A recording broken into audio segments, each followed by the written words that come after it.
ते नफ्यातलं तर सोडून द्या, पण निव्वळ गेलेलं माझं 35 लाख रुपये निव्वळ म्हणजे प्रॉफिट घातलेलं. आज त्या 35 लाखातनं 5 लाख सुद्धा म्हणजे उत्पन्न आहे. एवढे वाईट अवस्था माझी झालेली आहे.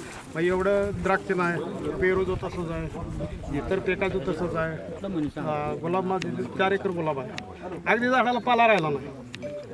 लाखावरचं नुकसान, मोठं नुकसान आहे.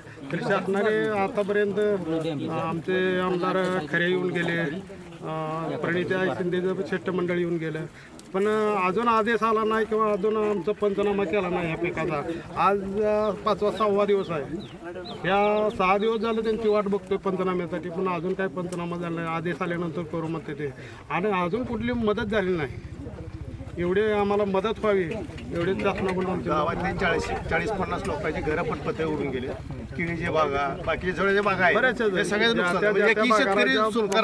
नुकसान झालंय. कुणाचा कांदा आहे, गहू आहे, हरभरा आहे, कुणाचं प्रत्येकाची जी पिकं आहेत ती सगळ्याची भयंकर वाटोळ झालेलं आहे आमच्या परिसरात.